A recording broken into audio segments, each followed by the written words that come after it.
বিসমিল্লাহির রহমানির রহিম। প্রিয় নবম দশম শ্রেণীর শিক্ষার্থীবৃন্দ, আজকে তোমাদের জন্য আরেকটি অঙ্ক নিয়ে হাজির হয়েছি। এই অঙ্কটি তোমাদের সাধারণ গণিত বইয়ের ৩য় অধ্যায়। যে অঙ্কটি ময়মনসিংহ বোর্ডে ২০২০ সালে এসেছিল, তো এই অঙ্কটি আমি পুরোপুরি করাচ্ছি না, অর্থাৎ ক খ গ ৩টা অঙ্কই আমি করাচ্ছি না, জাস্ট আমি এর খ নম্বর অঙ্কটা করাবো। দেখো, অঙ্কটিতে দেওয়া আছে যে p = 9 + 4 * √5 হলে প্রমাণ করো যে p * √p + 1/p * √p = 34 * √p। এটা আমাকে প্রমাণ করতে হবে। তাহলে এটা প্রমাণ করতে হলে আমাকে যেহেতু p এর মানটা দেওয়া আছে, কিন্তু এখানে আমার কিন্তু √p এর মানটা লাগবে। অর্থাৎ এই যে বাম পক্ষে যেটা দেওয়া আছে, আসলে এটা আসলে কোন সূত্র পড়তেছে বা কিভাবে সূত্র পড়তেছে, এটা আমরা একটু লক্ষ্য করার চেষ্টা করব।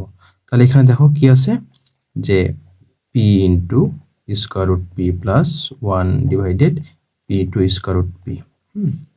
তাহলে এটাকে আমরা এখান থেকে আমরা কি লিখতে পারবো? লিখতে পারবো √p এর উপরে আমরা কিউব লিখতে পারবো। এখানেও 1/√p এর উপরে আমরা কিউব লিখতে পারবো। এটা আমরা কিভাবে লিখতে পারতেছি? এটা লিখতে পারতেছি এভাবে, যে যদি √p থাকে, তার উপরে যদি আমরা স্কোয়ার দেই, তাহলে শুধু কিন্তু p পাওয়া যায়। কারণ এখানে √p কয়টা আছে? 2টা আছে। তাহলে দুইটা √p কি হয়? গুণ করলে একটা p পাওয়া যায়। কিন্তু এখানে যদি √p যদি 3টা হয়, অর্থাৎ 3টা যদি √p হয়, তাহলে 2টা √p মিলে একটা p পাবো, দেন একটা আমার কি থেকে যাবে? √p থেকে যাবে। তাহলে p * √p পাচ্ছি আমরা। ঠিক আছে? তাহলে সেই জায়গা থেকে এখানে p * √p এর পরিবর্তে আমরা √p এর উপরে কিউব দিতে পারি। 1/p * √p এর পরিবর্তে আমরা 1/√p এর উপরে একটা কিউব দিতে পারি। তার মানে এখানে কি দাঁড়াচ্ছে? তাহলে এখানে আমার দাঁড়াচ্ছে কি, যদি আমি √p টাকে যদি আমি a কল্পনা করি, এটাকে যদি আমি a কল্পনা করি, আর এটা পুরোটাকে যদি আমি b কল্পনা করি, তাহলে a³ + b³ এর সূত্র আসতেছে। তাহলে এই a³ + b³ ধরে যদি আমরা এই সূত্র যে প্রয়োগ করি, তাহলে এখানে কি দাঁড়াবে? যে a + b whole cube -3 * a + b * a + b। তাহলে এই সূত্রটা প্রয়োগ করতে পারবো।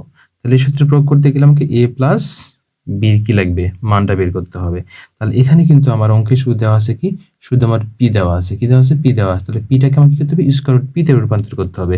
দেন সেটাকে আবার সেটাকে আমার কি করতে হবে? আবার 1/√p তে রূপান্তর করতে হবে। তাহলে এই জন্য আমাকে একটু কষ্ট করতে হবে। কষ্ট করে কি করতে হবে? p টাকে √p তে রূপান্তর করতে হবে। তাহলে এটা আমরা কিভাবে করব? দেখো, তাহলে এখন আমরা লিখব, প্রথমে দেওয়া আছে p = 9 + 4 * √5। আমরা যে প্রথমেই চাইলেও পরেও p টাকে স্কোয়ার করতে পারবো, চাইলেও প্রথমে আমরা স্কোয়ার করতে পারবো। এই ফরম্যাটটা তোমরা চিনে থাকবে। আচ্ছা, যাই হোক, আমরা যেখানে যে √p দেই, তাহলে এ পাশেও ডান পক্ষ আমাকে √p দিতে হবে। ঠিক আছে? কিন্তু √p টা আমরা পাইলাম, বাট এই যে ডান পক্ষে যে আমার যে √9 + 4 * 5 দেওয়া আছে, এই মানটা যখন সূত্রে বসাবো, তখন অনেক জটিল মান চলে আসবে। আমাদের ক্যালকুলেশনটা কঠিন হয়ে যাবে। তো দেন আমরা এটাকে কি করব? এটাকে আমরা কিন্তু 2টা পদের উপরে কিন্তু √টা আমরা রাখবো না। আমরা চেষ্টা করবো √টাকে ডান পাশে যে √টা যে আসলো, সেটাকে ভ্যানিশ করে দেওয়ার। এটাকে ভ্যানিশ করবো। এটাকে ভ্যানিশ করতে চাইলে আমাদের নিচে যে √এর ভিতরে যে 2টা পদ আছে, এই 2টা পদ থেকে আমাকে 3টা পদে রূপান্তরিত করে আমাকে বর্গের সূত্র নিয়ে আসতে হবে। বর্গের সূত্র যদি নিয়ে আসি, তাহলে কি হবে? যে এখানে যদি সাপোজ আমরা √ আছে, তাহলে আমার যেখানে a² থাকে, তাহলে এই স্কোয়ার আর √ কেটে গিয়ে a হয়। তাহলে আমাকে এরকম একটা ফরম্যাট নিয়ে আসতে হবে। ঠিক আছে? এরকম ফরম্যাট নিয়ে আসতে হবে। কিন্তু এখানে আমাদের কি হবে? এখানে আমাদের যেহেতু 2টা পদ আছে, আমি 9 কে ভাঙবো। 9 কে ভেঙে আমি কি করব? 2টা পদ তৈরি করব। 2টা পদ তৈরি করে আমরা হচ্ছে কি a + b বা a - b এই সংবলিত একটা সূত্রের ফরম্যাট নিয়ে আসব। তাহলে এটা নিয়ে আসতে গেলে আমাকে প্রথমে যেটা করতে হবে, সেটা হলো কি, যে আমাকে 9 কে ভাঙতে হবে। 9 কে ভেঙে আমাকে দুইটা পদ তৈরি করতে হবে। আসলে 9টাকে আমি ভাঙবো কিভাবে? তাহলে আমি যদি একটা বর্গের যদি ফরম্যাট তৈরি করি, আমি যদি একটা বর্গের ফরম্যাট তৈরি করতে চাই, তাহলে আমাকে কি করতে হবে? যে সাপোজ ধরো যে a plus B whole square format তৈরি করব আমি। তাহলে এখানে a square plus 2ab plus b square, আমাকে এই ফরম্যাট থেকে কিন্তু এই ফরম্যাটটা আনতে হবে। তাহলে এইটা বানাইতে গেলে এখানে কয়টা পদ লাগে? 3টা পদ লাগে। এখানে আমার কয়টা পদ আছে? 2টা পদ আছে। তাহলে এখানে আমাকে 3টা পদ বানাইতে গেলে আমাকে যেটা করতে হবে সেটা হলো কি, যে 3টা পদ থাকবে, প্রথম পদ এবং শেষ পদে স্কয়ার সংবৃত থাকবে এবং মাঝখানের পদটি কি থাকবে? 2 সহগ বিশিষ্ট পদ থাকবে। তাহলে আমরা এখানে কি করব? আগে মাঝের পদটাকে আমরা বানাই নিব। তাহলে এখানে মাঝের পদটা বানানোর জন্য এখানে আমি যদি 4 স্কয়ার রুট 5 আছে, তাহলে এখানে আমি যদি 2 নেই, এখানে আমি 2 নেই, তাহলে আরেকটা 2 গুণ আকারে থাকবে, ইনটু এখানে কি থাকবে? রুট 5 থাকবে। ঠিক আছে? তাহলে এই যে 2 বাদ দিয়ে, তাহলে এখানে 2 বাদ দিয়ে এ আর বি যেমন এখানে আছে গুণ আকারে, তাহলে এই 2 বাদ দিয়ে এই যে 2 ইনটু স্কয়ার রুট 5 আছে, এই 2 এবং স্কয়ার রুট 5 এই দুটাকে আমি এটার মতো এ আর বি বানানোর চেষ্টা করবো। তাহলে এ যদি বানাই, তাহলে এখানে এরকম পদ বানাইতে গেলে আমাকে কি করতে হবে? তাহলে এ স্কয়ার করতে হবে, এরকম ভাবে তাহলে বি স্কয়ার করতে হবে। তাহলে আমি যদি এখানে 2টাকে যদি এ ধরি আর স্কয়ার রুট 5কে যদি আমি বি ধরি, তাহলে এখানে আমার অবশ্যই কি করতে হবে? 2 উপর স্কয়ার করতে হবে প্লাস রুট 5 এর স্কয়ার করতে হবে। ঠিক আছে? যে 2কে যদি আমি স্কয়ার করি তাহলে 4 পাওয়া যায়। ঠিক আছে? আবার রুট 5কে যদি আমি স্কয়ার করি তাহলে কি পাওয়া যায়? 5 পাওয়া যায়। তাহলে কিন্তু এই যে 4 এবং 5 দুইটা যোগ করলে আমার কিন্তু 9 মিলে যায়। ঠিক আছে? তাহলে এই যে 2 নিলাম, দেন 2 এর উপরে 2 ইনটু 5, এই দুটাকে স্কয়ার করলে 2টাকে এক জায়গায় স্কয়ার করব প্লাস রুট 5টাকে স্কয়ার করব। তাহলে স্কয়ার করে দেখব যেমন 9 মিলতেছে কিনা। হ্যাঁ, 2কে স্কয়ার করলে 4 হয়, রুট 5কে স্কয়ার করলে কত হয়? 5 হয়। ওকে, তাহলে আমরা 4 এবং 5 এর সমষ্টি 9 এটা পাচ্ছি কিন্তু। তাহলে এখানে আমরা কি লিখবো? কিন্তু এখানে আমরা 2 স্কয়ার আগে লিখবো না এবং স্কয়ার রুট 5 স্কয়ারটা আগে লিখবো না। জাস্ট এখানে আমি কি লিখবো? এখানে যদি 2 স্কয়ার করলে 4 হয়, এখানে 4 লিখবো, দেন এখানে আমি কত লিখবো? 5 লিখবো। আমি দেখানোর চেষ্টা করব, পরের লাইনে গিয়ে আমি দেখানোর চেষ্টা করব যে 2 এর উপর স্কয়ার করলে 4 হয়, আর এখানে হচ্ছে 5 যেহেতু, তাহলে স্কয়ার রুট 5 উপরে স্কয়ার করলে 5 হয়। তাহলে এখানে এই যে আমার সূত্র 2 আছে, তাহলে এখানে a মানে কত? 2, b মানে এখানে স্কয়ার রুট 5। এই যে এখন আমার কি হয়ে গেছে? এই যে এটার মতো a square plus 2ab plus b square এর মতো ফরম্যাট চলে আসছে। আমি যে 2কে যদি আমি a কল্পনা করি, স্কয়ার রুট 5কে যদি আমি b কল্পনা করি, তাহলে কিন্তু আমার a square plus 2ab plus b square এই ফরম্যাটটা কিন্তু চলে আসতেছে। তাহলে এখন এখান থেকে কিন্তু আমি লিখতে পারবো যে 2 plus square root 5 whole square. ঠিক আছে? হ্যাঁ, হোল স্কয়ার আছে। তাহলে এখানে কি হবে দেখো, যে এখানে এর স্কয়ার আর স্কয়ার রুট 5 এই দুইটা ভ্যানিশ হয়ে গেলে পাবো আমি 2 প্লাস স্কয়ার রুট 5 পাবো। ওকে, এই মানটা আমি পেয়ে গেলাম। তাহলে এখানে আমার কি রেখে আসছে? আমি স্কয়ার রুট পি অতএব তাহলে স্কয়ার রুট পি এর মান কত পাইলাম? আমি 2 প্লাস স্কয়ার রুট 5 পাইলাম। ওকে, তাহলে এই মানটা আমি পাইলাম। ওকে, কিন্তু বিষয় হচ্ছে যে এখানে আরেকটা যেটা আমাদের যেটা দরকার সেটা হলো কি, যে আমি যখন এই সূত্র যখন প্রয়োগ করব, square root p cube plus 1 by square root p cube, তাই মানে এখানে আমাকে এই হিসাবে যদি আমি এখানে স্কয়ার রুট পি কল্পনা করি, তাহলে বি হিসাবে কি আছে? 1 বাই স্কয়ার রুট পি আছে। তাহলে এখান থেকে কি করতে হবে? স্কয়ার রুট পি থেকে 1 বাই স্কয়ার রুট পি এই মানটা বের করে নিতে হবে। তাহলে এখানে আমরা কি করব? এখানে আমরা করার চেষ্টা করব। তো এখানে আমাকে যেটা করতে হবে সেটা হলো কি, যে আমাকে 1 বাই স্কয়ার রুট পি করতে হবে, এ পাশে 1 বাই কি করতে হবে? 2 প্লাস স্কয়ার রুট 5 করতে হবে। এইটা মূলত আমরা কিভাবে করতে পারি? এটাকে মূলত ব্যস্তকরণ বলা হয়। তাহলে স্কয়ার রুট পি এর নিচে কিছু নাই।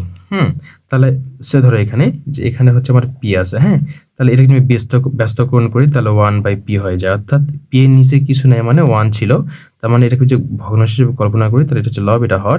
তাহলে ব্যস্তকরণের অর্থ হচ্ছে কি, লবকে হর বানানো আর হরকে লব বানানো। ঠিক আছে? তাহলে এই পদ্ধতি থেকেই কিন্তু এটা আমরা করতে পেরেছি। 1 by square root p equal to 1 by 2 plus root 5। এখন এর মানটাকে আমরা ক্যালকুলেশন করব। হ্যাঁ, সেটা কিভাবে করব? এখানে দেখো, এখানে 2 এর চাইতে কিন্তু স্কয়ার রুট 5 এর মানটা কিন্তু বেশি। ঠিক আছে? স্কয়ার রুট 5 করলে কিন্তু 2 পয়েন্ট সামথিং কিন্তু পাবে। এজন্য আমরা কি করব? এটা কিন্তু লক্ষ্য করব একটু, ক্যালকুলেশনের আগে যেটা বড় সেটাকে আমরা হচ্ছে আগে নেওয়ার চেষ্টা করব, দেন ছোটটাকে আমরা পরে নেওয়ার চেষ্টা করব। তারপর কি করব?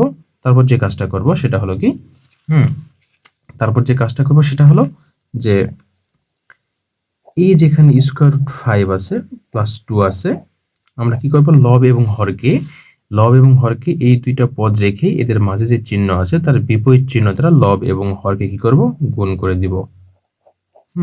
লব এবং হরকে গুণ করে দিব। গুণ করে একটা যুক্তিকতা কি, যে আমি যদি আবার চাই যে এই দুটো কেটে দিয়ে আমি কিন্তু আবার স্বাভাবিক ওই মানটাই কিন্তু পাবো, মানে আমি যে লাইনে, আমি আগের লাইন থেকে যে পরের লাইনে গেলাম, আমি যেন এই লাইন থেকে আবার যেন আগের লাইনে ফেরত যেতে পারি। হ্যাঁ, এই তাহলে এখন এখানে দেখো, এখানে আমার যে কাজটা হয়েছে সেটা হলো যে নিচে যে ফর্মেটে চলে আসে, আমি √5 যদি এ ধরি, এটাকে যদি বি ধরি, তাহলে a plus b into a minus b, এইরকম একটা ফর্মেট কিন্তু এখানে চলে এসেছে। তাহলে সেই জায়গা থেকে আমি উপরে যা আছে তাই লিখলাম, সরি এটা আমি স্কোয়ার রুট দিয়ে ফেলেছি, শুধু 2 হবে, শুধু 2 হবে। তাহলে a plus b into a minus b, তাহলে কি লেখা যায়, a square minus b square লেখা যায়। তাহলে এখান থেকে তাহলে উপরে আমার যা আছে তাই, নিচে তাহলে কি পাবো, এখানে 5 পাবো, এখানে -4 পাবো। তাহলে 5 থেকে যে 4 বাদ দিয়ে 1 পাওয়া যায়, তাহলে নিচে যে 1 থাকে তাহলে 1 এর কোনো ভ্যালু থাকে না, তাহলে জাস্ট আমরা লিখবো কি স্কোয়ার রুট 5 -2। তাহলে এইটা আমি কি পাইলাম, এটা হলো 1 বাই স্কোয়ার রুট পি এর মান করতে আমরা পেয়ে গেলাম। ঠিক আছে, পেয়ে গেলাম। কিন্তু এখানে আমি যখন সূত্র প্রয়োগ করব তখন কিন্তু আমার a প্লাস বি এর মান লাগবে। তাহলে আমাকে কি করতে হবে, স্কোয়ার রুট পি এবং প্লাস 1 বাই স্কোয়ার পি দুইটাকে আমাকে যোগ করে নিতে হবে। তো এই মানটা আমি এখানে বের করে নেওয়ার ট্রাই করব। হ্যাঁ, এই মানটা এখানে আমরা কি করব, বের করে নেওয়ার ট্রাই করব। ওকে, তাহলে আমরা যদি দেখি, এখন আমরা কি করব, এখন আমরা এখানে square root p plus 1 by square root p এর মানটা বের করব। আচ্ছা, স্কোয়ার রুট পি এর মান, যেটা আমরা পেয়েছি সেটা হলো কত, 2 plus square root 5 plus 1 by square root p এর মান যেটা পাইলাম সেটা হলো স্কোয়ার রুট 5 -2। তাহলে এখানে এই যে 2 আর -2 প্লাস 2 কেটে যাবে, আর এখানে আমরা স্কোয়ার রুট 5 আর স্কোয়ার রুট 5 মানে 2 স্কোয়ার রুট 5 পাবো। ওকে, তাহলে এই মানটা করতে আমরা পেয়ে গেলাম। মানটা করতে আমরা পেয়ে গেলাম। এখন আমরা কি করব, এখন আমরা বাম পক্ষ প্রমাণ করব। হ্যাঁ, বাম পক্ষে আমার কি ছিল, বাম পক্ষে আমার ছিল এরকম যে p into square root p plus 1 by p into square root p, এটা ছিল। ওকে, তাহলে এইটাকে আমরা কি লিখতে পারি, স্কোয়ার রুট পি দিয়ে কিউব করতে পারি, plus 1 by square root p দিয়ে কিউব করতে পারি। তাহলে এখন আমাকে এটা হচ্ছে এ আর বি ধরি, তাহলে A cube plus B cube, এর সূত্র কি, যে A plus B whole cube -3 into A B into হচ্ছে এ প্লাস বি। আমি যদি এখানে এ বলতেছি, কিন্তু এ বলতে আমি স্কোয়ার রুট পি কে কল্পনা করতেছি, আর বি বলতে 1 বাই স্কোয়ার পি কে কল্পনা করতেছি। হ্যাঁ, তোমরা বুঝে নিবে। তাহলে এখন এই যে স্কোয়ার রুট পি এবং 1 বাই স্কোয়ার রুট পি এর মান কত দেওয়া আছে, পাইছি আমরা 2 ইন্টু স্কোয়ার রুট 5 পেয়েছি। এটা আমি বসাই দেবো এখানে, 2 ইন্টু স্কোয়ার রুট 5, তার উপরে কত, কিউব, -3। এই যে p into 1 by square root p into 1 by square root p, এই দুটা কেটে যায়, কোনটা লবে আছে, এটা হরে আছে, দুটা কেটে যায়, তাহলে শুধু আমি 3 পাবো এখানে। আর এর মানটা কত, এর মানটা হচ্ছে কি 2 into square root 5, 2 into square root 5। তাহলে এখানে দেখো, এখানে কত, 2 এর উপরে কিউব, আর স্কোয়ার রুট 5 এর উপরে আলাদা হবে কিউব, এখানে। হ্যাঁ, 3 দুগুণে 6 স্কোয়ার রুট 5। তাহলে এখানে 2 এর উপরে কিউব মানে কত, 8 পাবো। আর এই যে এখানে 5 স্কোয়ার রুট 5 করা আছে, 3টা আছে, 3টা যদি হয় তাহলে 2টা স্কোয়ার রুট 5 মিলে একটা 5 হবে, আর একটা স্কোয়ার রুট 5 থেকে যাবে। এখানে তাহলে লিখতে পারবো কি আমি 5 রুট 5 লিখতে পারবো। এখানে হচ্ছে 6 রুট 5। তাহলে এখানে দেখো 6 রুট 5। তাহলে এখানে আমি কি লিখলাম, যে 2 এর উপরে কিউব মানে 8, স্কোয়ার রুট 5 এর উপরে 3 মানে হচ্ছে 5 রুট 5, আর হচ্ছে এখানে 3 দুগুণে কি 6, হ্যাঁ, স্কোয়ার রুট 5। ওকে, হ্যাঁ, তারপর হচ্ছে এখানে লিখতে হবে কি 5 40 square root 5 minus 6 square root 5। হ্যাঁ, তাহলে এখানে আমি যদি 40 থেকে 6 বাদ দিই, তাহলে এখানে পাবো হচ্ছে 34 ইন্টু স্কোয়ার রুট 5। হ্যাঁ, যেটা আমার ডান পক্ষে প্রমাণ করতে বলেছে। তাহলে এখানে আমি লিখবো কি ডান পক্ষ।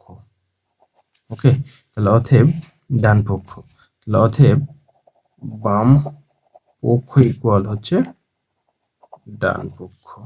হ্যাঁ, আমাকে প্রমাণ করতে বলছে, তাহলে আমি লিখবো প্রমাণিত। ওকে, তাহলে এটাই হচ্ছে আমার কাঙ্ক্ষিত প্রমাণ। ওকে, এটাই হচ্ছে আমার অঙ্কের